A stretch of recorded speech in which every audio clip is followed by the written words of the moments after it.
ನಮಸ್ಕಾರ ಪ್ರಿಯ ವೀಕ್ಷಕರೇ, ಕರುನಾಡಿನ ಹೆಮ್ಮೆಯ ಇತಿಹಾಸ ಮತ್ತು ರೋಚಕ ಕಥೆಗಳನ್ನು ಹೊತ್ತು ತರುವ ನಿಮ್ಮ ನೆಚ್ಚಿನ ಚಾನೆಲ್ಗೆ ಆತ್ಮೀಯ ಸ್ವಾಗತ. ಇಂದು ನಾವು ಯಾವುದೋ ದೂರದ ಊರಿನ ಅಥವಾ ಕಲ್ಪಿತ ಕಥೆಯ ಬಗ್ಗೆ ಮಾತನಾಡುತ್ತಿಲ್ಲ, ಬದಲಾಗಿ ಇಡೀ ಜಗತ್ತೇ ಬೆರಗುಗಣ್ಣಿನಿಂದ ನೋಡುತ್ತಿರುವ ಭಾರತದ ತಾಂತ್ರಿಕ ಶಕ್ತಿಯ ಕೇಂದ್ರ ಬಿಂದುವಾಗಿರುವ ನಮ್ಮ ಹೆಮ್ಮೆಯ ಬೆಂಗಳೂರಿನ ಉದಯದ ಕಥೆಯನ್ನು ಹೇಳಲು ಹೊರಟಿದ್ದೇವೆ.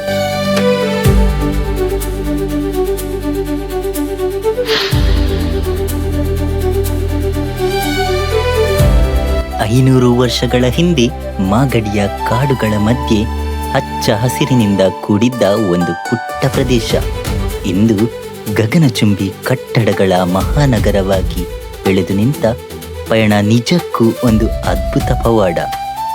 ಒಬ್ಬ ಸಾಮಂತ ರಾಜನ ದೂರದೃಷ್ಟಿ, ಮಣ್ಣಿನ ಶೌರ್ಯ ಮತ್ತು ಕಾಲದ ಹರಿವಿನಲ್ಲಿ ಬದಲಾದ ಈ ನಗರದ ಪ್ರತಿಯೊಂದು ಮೈಲಿಗಲ್ಲು ನಮಗೆ ಹೆಮ್ಮೆ ತರುವಂಥದ್ದು.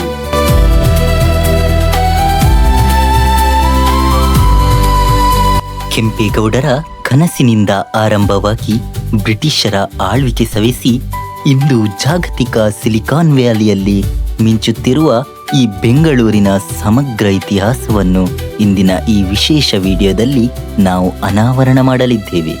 ಬನ್ನಿ ನಮ್ಮ ಜೊತೆಗೂಡಿ.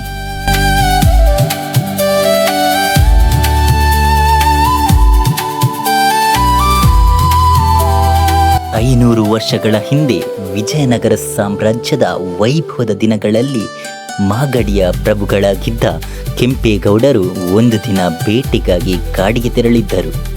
ಅಂದು ಅವರು ಕಂಡ ಒಂದು ಅಚ್ಚರಿಯ ದೃಶ್ಯ ಇಂದಿನ ಈ ಮಹಾನಗರದ ಉದಯಕ್ಕೆ ಕಾರಣವಾಯಿತು. ಒಂದು ಪುಟ್ಟ ಮೊಲ ತನ್ನನ್ನು ಬೆನ್ನಟ್ಟಿಕೊಂಡು ಬಂದ ಬೇಟೆ ನಾಯಿಗಳನ್ನು ಎದೆಯುಬ್ಬಿಸಿ ಎದುರಿಸಿ ಓಡಿಸುತ್ತಿತ್ತು.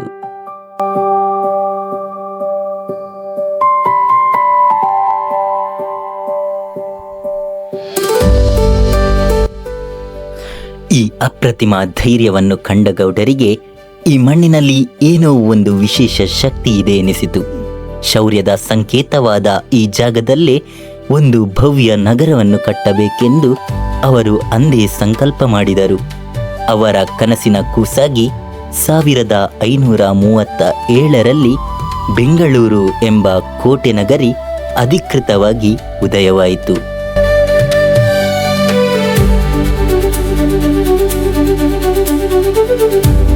ನಗರದ ಗಡಿಗಳನ್ನು ನಿರ್ಧರಿಸಲು ಅವರು 4 ಎತ್ತುಗಳನ್ನು 4 ದಿಕ್ಕುಗಳಿಗೆ ಬಿಟ್ಟು ಅವು ಸಾಗಿದ ಹಾದಿಯನ್ನೇ ನಗರದ ಮಿತಿಯನ್ನಾಗಿ ಗುರುತಿಸಿದರು. ಅಂದು ಅವರು ನಿರ್ಮಿಸಿದ 4 ದಿಕ್ಕಿನ ಗೋಪುರಗಳು ಇಂದಿಗೂ ಬೆಂಗಳೂರಿನ ಇತಿಹಾಸಕ್ಕೆ ಮೂಕ ಸಾಕ್ಷಿಯಾಗಿ ನಿಂತಿವೆ. ಕೆಂಪೇಗೌಡರು ಕೇವಲ ಕೋಟೆಯನ್ನಷ್ಟೇ ಕಟ್ಟದೆ ಜನರ ದೈನಂದಿನ ಬದುಕಿಗಾಗಿ ವ್ಯಾಪಾರ ಕೇಂದ್ರಗಳನ್ನು ಅತ್ಯಂತ ಸುವ್ಯವಸ್ಥವಾಗಿ ರೂಪಿಸಿದರು.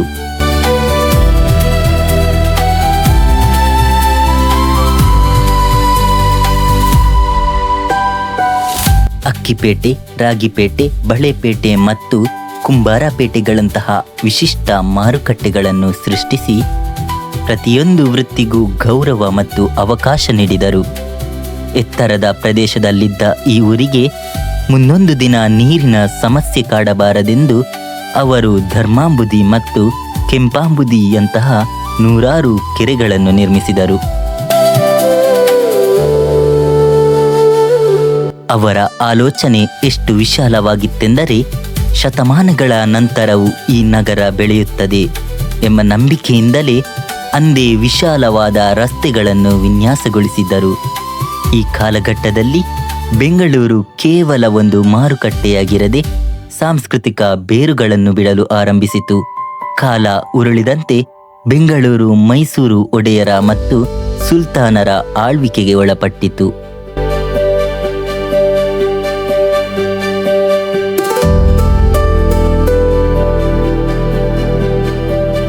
ಹೈದರ್ ಅಲಿ ಮತ್ತು ಟಿಪ್ಪು ಸುಲ್ತಾನರ ಕಾಲದಲ್ಲಿ ಬೆಂಗಳೂರು ಒಂದು ಪ್ರಮುಖ ಸೇನಾ ತಾಣವಾಗಿ ಮಾರ್ಪಟ್ಟಿತ್ತು. ಟಿಪ್ಪು ಸುಲ್ತಾನ್ ಅವರು ನಗರದ ಅಭಿವೃದ್ಧಿಗೆ ಕೈಗಾರಿಕಾ ಸ್ಪರ್ಶ ನೀಡಿದರು. ಲಾಲ್ಬಾಗ್ನಂತಹ ಸುಂದರ ಉದ್ಯಾನವನವನ್ನು ಅಭಿವೃದ್ಧಿಪಡಿಸುವಲ್ಲಿ ಅವರ ಪಾತ್ರ ದೊಡ್ಡದು. 1791ರಲ್ಲಿ ಬ್ರಿಟಿಷರು ಈ ನಗರದ ಮೇಲೆ ದಾಳಿ ಮಾಡಿದಾಗ ಇಲ್ಲಿನ ಹವಾಮಾನಕ್ಕೆ ಮನಸೋತರು.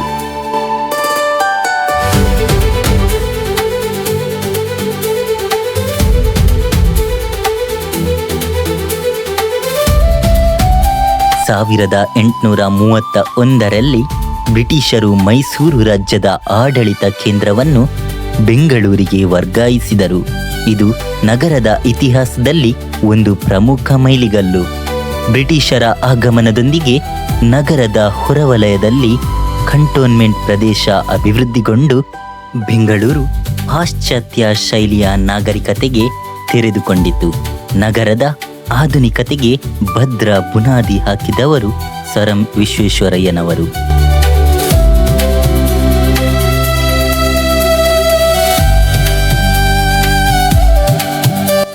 ಮೈಸೂರು ಸಂಸ್ಥಾನದ ದಿವಾನರಾಗಿದ್ದ ಇವರ ದೂರದೃಷ್ಟಿಯಿಂದಾಗಿ ಬೆಂಗಳೂರು ಕೈಗಾರಿಕಾ ಮತ್ತು ಶಿಕ್ಷಣ ಕೇಂದ್ರವಾಯಿತು. 1905ರಲ್ಲಿ ಏಷ್ಯಾದಲ್ಲೇ ಮೊದಲ ಬಾರಿಗೆ ಬೆಂಗಳೂರಿನ ಬೀದಿ ದೀಪಗಳಿಗೆ ವಿದ್ಯುತ್ ಸಂಪರ್ಕ ಸಿಕ್ಕಿದ್ದು ಇತಿಹಾಸ. 1909ರಲ್ಲಿ ಜೆ.ಎನ್. ಟಾಟಾ ಅವರ ಸಹಯೋಗದೊಂದಿಗೆ ಇಂಡಿಯನ್ ಇನ್ಸ್ಟಿಟ್ಯೂಟ್ ಆಫ್ ಸೈನ್ಸ್ ಸ್ಥಾಪನೆಯಾದದ್ದು ಬೆಂಗಳೂರನ್ನು ಜಾಗತಿಕ ವಿಜ್ಞಾನದ ಭೂಪಟದಲ್ಲಿ ಗುರುತಿಸುವಂತೆ ಮಾಡಿತು.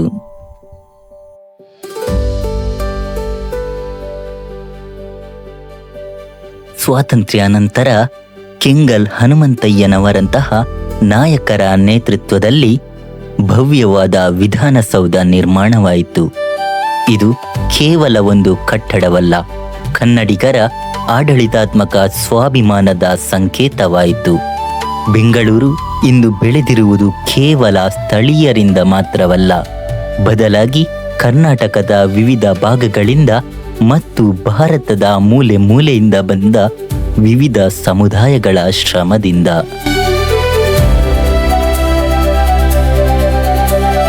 ಇಲ್ಲಿನ ಭಾಷಾ ವೈವಿಧ್ಯತೆ ಮತ್ತು ಸಂಸ್ಕೃತಿ ನಿಜಕ್ಕೂ ಅನನ್ಯ. ಬೆಂಗಳೂರು ಕರಗ, ದೀಪಾವಳಿ, ರಂಜಾನ್ ಮತ್ತು ಕ್ರಿಸ್ಮಸ್ ಹಬ್ಬಗಳನ್ನು ಸಮಾನ ಸಡಗರದಿಂದ ಆಚರಿಸುವ ಸೌಹಾರ್ದತೆಯ ತಾಣ. ಇಲ್ಲಿನ ಶಿಕ್ಷಣ ಸಂಸ್ಥೆಗಳು ಮತ್ತು ಕೆಲಸದ ಅವಕಾಶಗಳು ಇಡೀ ದೇಶದ ಯುವ ಶಕ್ತಿಯನ್ನು ಸೆಳೆಯುತ್ತಿದೆ. 2000ರ ದಶಕದ ನಂತರ ಐಟಿ ಕ್ರಾಂತಿ ಮತ್ತು ಸ್ಟಾರ್ಟ್ಅಪ್ ಸಂಸ್ಕೃತಿಯು ಬೆಂಗಳೂರನ್ನು ಜಗತ್ತಿನ ಸಿಲಿಕಾನ್ ವ್ಯಾಲಿಯಾಗಿ ಮಾಡಿದೆ.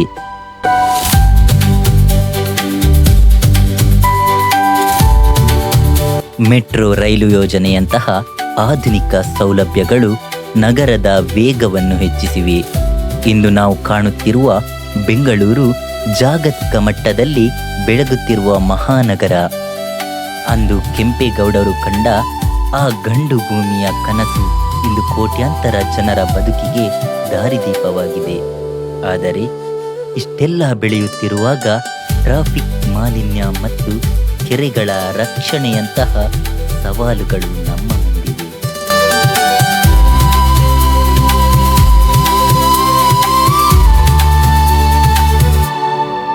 ಭವಿಷ್ಯದಲ್ಲಿ ಸುಸ್ಥಿರ ಅಭಿವೃದ್ಧಿ ಮತ್ತು ಪರಿಸರ ಸಂರಕ್ಷಣೆಯತ್ತ ಗಮನ ಹರಿಸುವುದು ನಮ್ಮೆಲ್ಲರ ಕರ್ತವ್ಯ.